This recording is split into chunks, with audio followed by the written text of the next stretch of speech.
शुक्लां वरदरं विष्णुं शशिवर्णं चतुर्भुजं प्रसन्नवदनं ध्याये सर्वविघ्नोपशान्तये अगजानन पद्मार्कं गजाननमहर्निशम् अनेकदन्तं भक्तानां एकदन्तमुपास्महे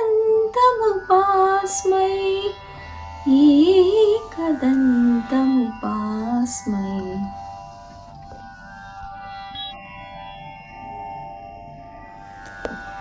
गुरुर्ब्रह्मा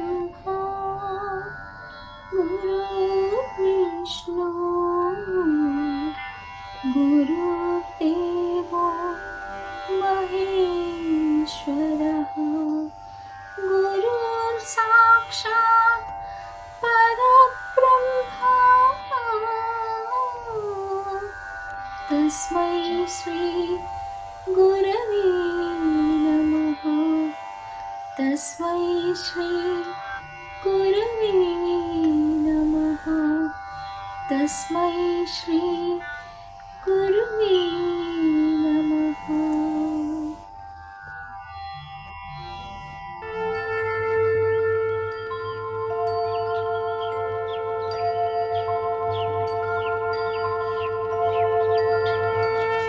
Om Shri Sai Nathaaya Namaha.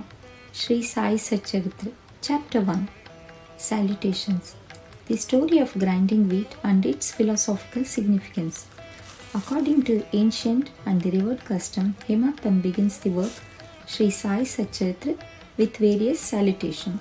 First he makes obeisance to God Ganesh to remove all the obstacles and make the work a success, and says that Shri Sai is God Ganesha himself.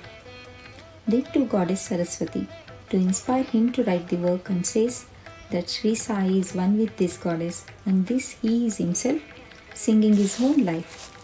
Then to the gods Brahma, Vishnu and Shankara, creating, preserving and destroying their deities respectively, and says that Sai Natha is one with them, and he, the great teacher, will carry us across the river of the worldly existence. Then to his tutelary deity Narayan Adinath, who manifested himself in Konkan, the land reclaimed by Parshuram, Ram in Hindi version, from the sea, and to the Adi, original Purusha of the family. Then to the Bharadwaja Muni, into whose Gotra clan he was born, and also to various rishis, Yajnavalaka, Bhrigu, Parashara, Narada, Vedavyas, Sanaka, Sananandana, Sanat Kumara, Shuka, Shaunaka, Vishwamitra, Vasishta, Valmiki, Vamadeva, Jamini, Vaisampayana, Navayogendra, etc. And also modern saints such as Nivritti, Jnanadev, Sopan, Muktibai, Janardana, Eknath, Namadev, Tukaram, Kana, Narahari, etc. Then to his grandfather Sadashiv, father Raghunath, his mother who left him in his infancy, to his paternal aunt who brought him up, and to his loving elder brother.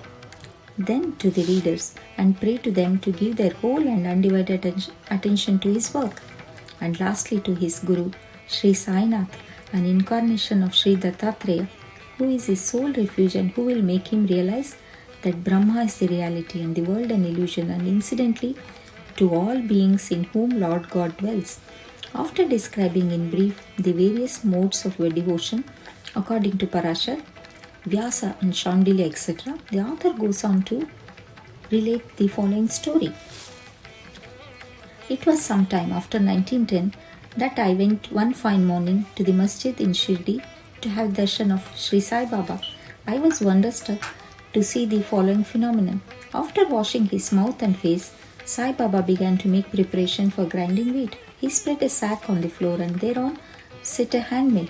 He took some quantity of wheat in the binding fan, and then drawing up the sleeves of his kafni robe and taking hold of the peg of the hand mill, started grinding the wheat by putting a few handfuls of wheat in the upper opening of the mill and rotated it. I thought what business Baba had with the grinding of the wheat. when he possessed nothing and stored nothing, and as he lived on alms. Some people who had come there thought likewise, but none had the courage to ask Baba what he was doing. Immediately, this news of Baba grinding wheat spread into the village, and at once men and women ran into the masjid and flocked there to see Baba's act.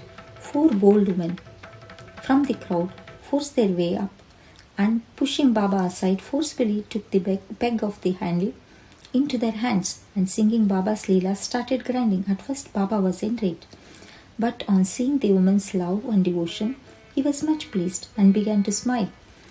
While they were grinding, they began to think that Baba had no house, no property, no children, none to look after, and he lived on the alms, and therefore he did not require any wheat flour for making bread or roti.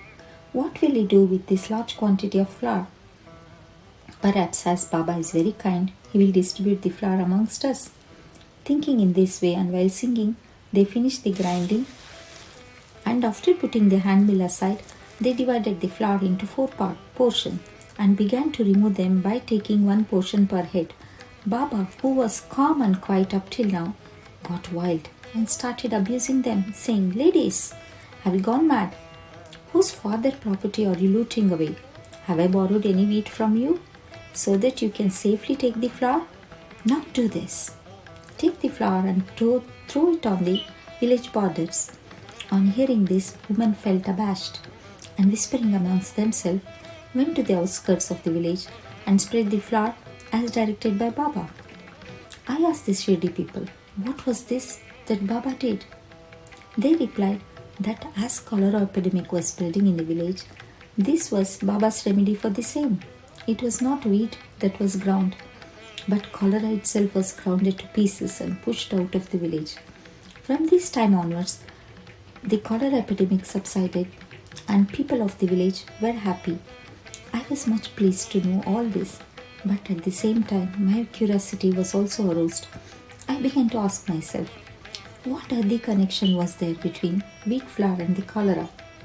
What was the causal relationship between the two, and how to reconcile them? The incident seemed to be inexplicable. I should write something on this and sing to my heart content Baba's sweet Leelas.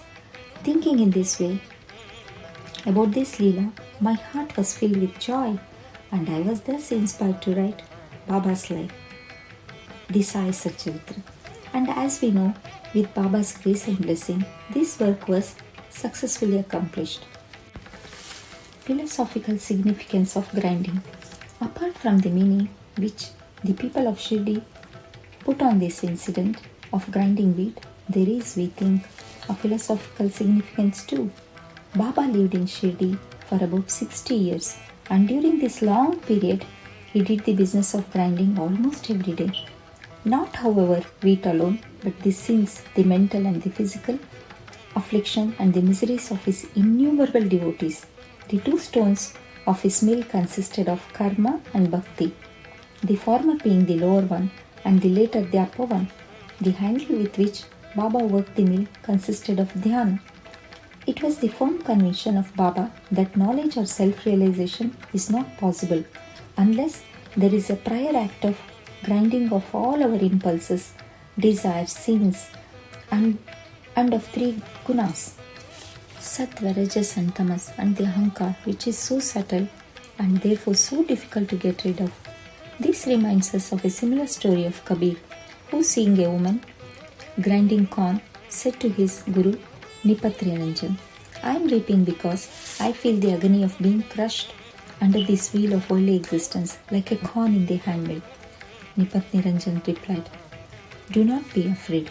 Hold fast to the handle of knowledge of this mill, as I do, and do not wander far away from the same, but turn inward to the center, and you are sure to be saved.